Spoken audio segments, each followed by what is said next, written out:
Folks, this is video number 18 about Viktor Frankl, and the end is in sight.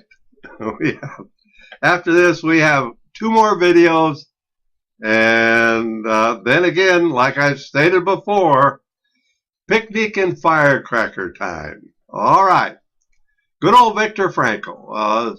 For some reason, this man really sticks out of my mind, comes to the forefront in our mind.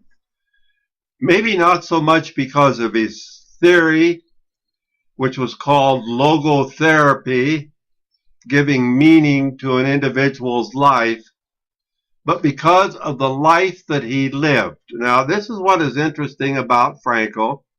Born in 1905, passed away in 1997, and you will find him in e-book, not your text, not your Feist text, but in e-book. He was married in 1942. This was the time of World War II, and he, along with his wife, mother, father, and brother, now remember he was just a newlywed individual, were sent to a concentration camp. And in this camp, and this is kind of interesting, in this camp they were separated, and of course the horrors of war really, I think, loomed heavily on his mind. And every day they would have to go to work in this one camp, and on the way home in the evening from the work that they were doing, not quite sure what it was, but it was certainly difficult manual labor. And on the way home, and they were walking with their collars up around them to keep out the cold. And I can only imagine that it was probably somewhat muddy, cold, muddy, and probably, and no doubt, they didn't have a lot to eat. But they were walking along. By they, I mean him and his buddy, his friend.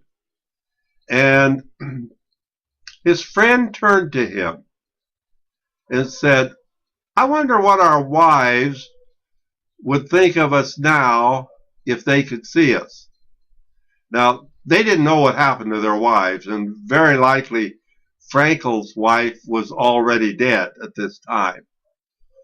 But for one brief moment, Frankl's mind turned to his wife. And for one brief moment, amongst the horrors of war and the terrible conditions that they were living in, he experienced a moment of bliss, thinking about his wife. And this could have been a very defining turning point in Viktor Frankl's life. And basically what he stated, they can take everything from you. By they, meaning the enemy, can take everything from you but your frame of mind. That regardless of the situation, we can still experience a moment of bliss.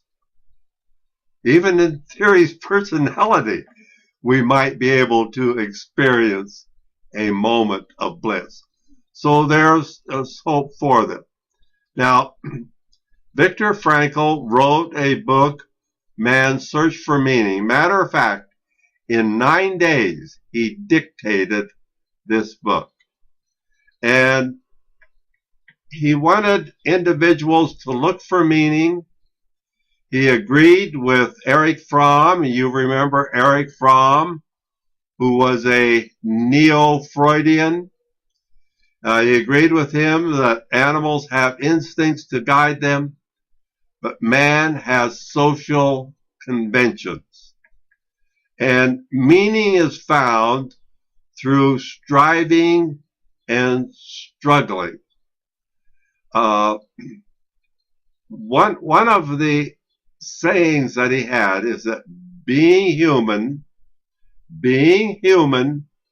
is being responsible. This was pretty much the focus again of an individual by the name of Viktor Frankl. Again, you can experience bliss regardless of your situation. So, in just a little short while, you folks will be experiencing bliss when you're sitting at the picnic table on the 4th of July and you'll look back at this course and very likely you'll say, well, that really wasn't too bad.